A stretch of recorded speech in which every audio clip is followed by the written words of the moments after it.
आणि आमच्या भागातला जो पायाभूत सुविधेचा विषय असेल, पिण्याच्या पाण्याचा प्रश्न असेल, सिंचनाचा प्रश्न असेल, गावातील अंतर्गत रस्त्याचा विषय असेल, शेतीचा विषय असेल, या पायाभूत सुविधा असतील, आमचा दैनंदिन जीवनामधील ज्या समस्या असतील त्या 10 वर्षामध्ये पूर्णपणे इमानदारी सोडूनच काम आपल्या आदरणीय आमदार साहेबांनी केलं। खरं तर या 2024च्या निवडणुकीमध्ये अनेक उमेदवार आपल्या गुडघ्याला बाशिंग बांधून या निवडणुकीत नशीब आजमत होते आणि आपल्या गावामध्ये येऊन मताचा जोगवा मागत होते। खरं तर मतदान करत असताना एका विकासाची तळमळ असणारा माणूस, आपल्या दुःखाची जाणीव असणाऱ्या माणसाला आपण तिसऱ्यांदा आपण साहेबाला निवडून दिलं, त्याबद्दल मी सर्व गावकऱ्यांचे आभार व्यक्त करतो। आणि निवडणुकीच्या काळामध्ये आम्हाला पत्रकार बांधव विचारत होते की आपण निवडून आल्यानंतर या 5 वर्षामध्ये काय करणार आहेत, तर मी त्या पत्रकार बांधवांना आणि आमच्या गावकऱ्यांना सांगत होतो की आमचा शेतकऱ्यासाठी सर्वात मोठा आस्थेचा विषय असेल तर तो आहे आमच्या पांढर रस्त्याचा, जेणेकरून आमच्या माता भगिनी असतील, आमचे शेतकरी कुटुंब असतील, याला शेतात जाण्यासाठी रस्ता नव्हता आणि रोज पायपीट करावं लागत होतं, चिखलाचं साम्राज्य होतं। हे पांढर रस्ते आम्ही या 5 वर्षामध्ये पूर्ण करण्याचं काम या ठिकाणी मी पत्रकार बांधवांना सांगितलं। त्याचबरोबर दुसरा प्रश्न विचारला की तरुणाचं 30% मतदान आहे, आपण तरुणासाठी काय करणार आहेत, त्यावेळी सुद्धा मी पत्रकार बांधवांना सांगितलं होतं की आमच्या गावामध्ये महसूलची जमीन असेल, गावठाणाची जमीन असेल, या ठिकाणी गावात आपल्या ग्रामपंचायत मार्फत ती जमीन नमुना नंबर 8 लावली पाहिजेत आणि तिथं एक चांगल्या प्रकारचं क्रीडांगण उभं झालं पाहिजे, व्यायामशाळा उभी झाली पाहिजेत, ओपन जिम उभं झालं पाहिजेत, जेणेकरून आमचा तरुण कोणत्याही व्यसनाकडे न जाता त्याचं शरीर सदृढ झालं पाहिजे आणि त्याची मिलिटरीची असेल, पोलीस भरतीची तयारी झाली पाहिजे आणि आमचा तरुण, येणारी पिढी, आमचं येणारं भविष्य हे चांगल्या प्रकारचं घडलं पाहिजे, यासाठी आम्ही 5 वर्षामध्ये काम करणार आहे। खरं तर आमच्या गावामध्ये आमचा वैदू समाज असेल, आमचा मातंग समाज असेल, आमचा बौद्ध समाज असेल, आमचा मराठा समाज असेल, या गावामध्ये मोठ्या गुन्ह्या गोविंदानं नांदतो। या गावामध्ये कुठली तक्रार नाही, सर्व समाज एकमेकाचे बंधू म्हणून या गावात वावरत असतात। गावातल्या 100% अडचणी पूर्ण झाल्या असं म्हणणार नाही मी आणि 100% दावा सुद्धा करणार नाही, पण त्या दिशेने आदरणीय आमदार साहेबांनी वाटचाल सुरू केली।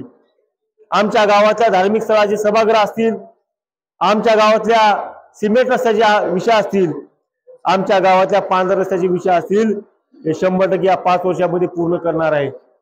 आताच काही आमच्या गावातल्या मंडळींनी, आमच्या माता भगिनींनी पाण्यासंदर्भात सूचना व्यक्त केल्या आणि आपल्या गावातल्या ज्या पाण्याच्या समस्या असतील त्या समस्या मांडण्याचं काम केलं। आता या ठिकाणी आपले गुत्तेदार पीपी मुळे या ठिकाणी उपस्थित आहेत।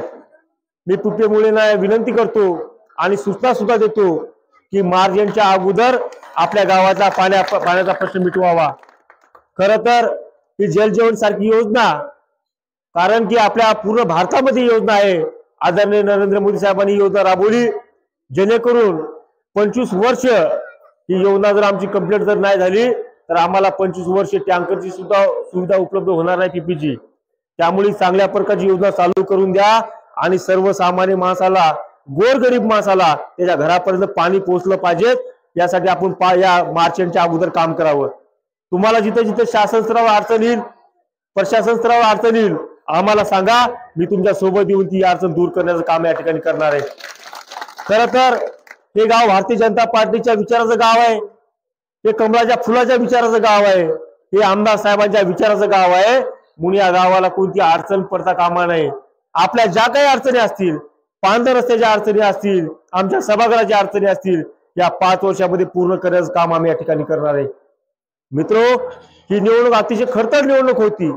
काही लोक धर्माच्या नावावर मतं मागत होती, काही लोक पक्षाच्या नावावर मतं मागत होती, पण या निवडणुकीमध्ये आदरणीय साहेबांनी धर्माच्या नावावर नाही, पक्षाच्या नावावर नाही, पूर्ण विकासावर या ठिकाणी मतं मागण्याचं काम केलं साहेबांनी।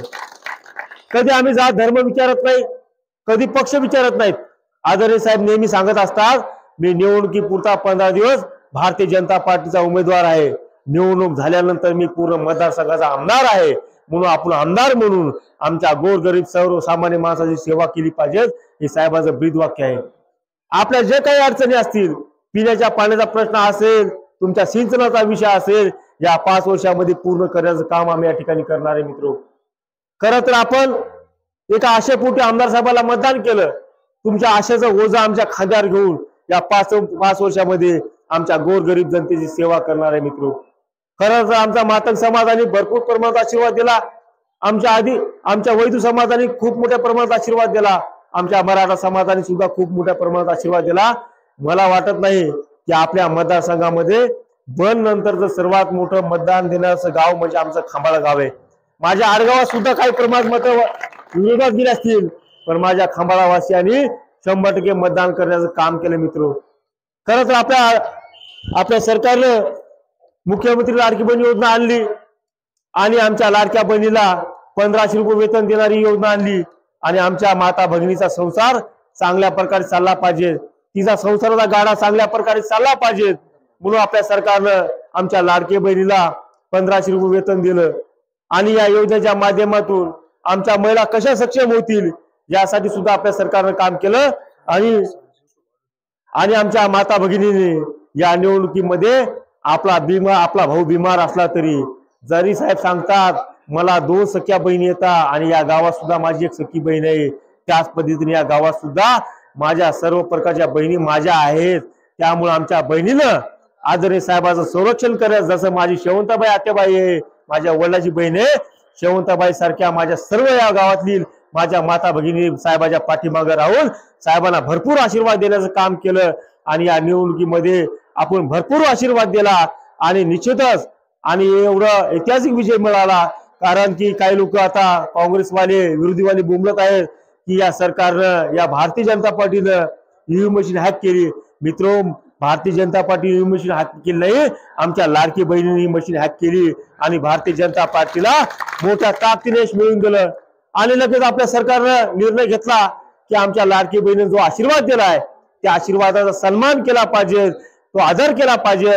म्हणून माझ्या लाडक्या बहिणीला 1500 रुपयाचं वेतन 2100 रुपयापर्यंत नेलं. आता काही सोशल मीडियावर बातम्या फिरत आहेत की लाडक्या बहिणीच्या आता पगारी बंद होणार आहेत, काय त्रुटी येणार येतात, काय शर्ती येणार येतात.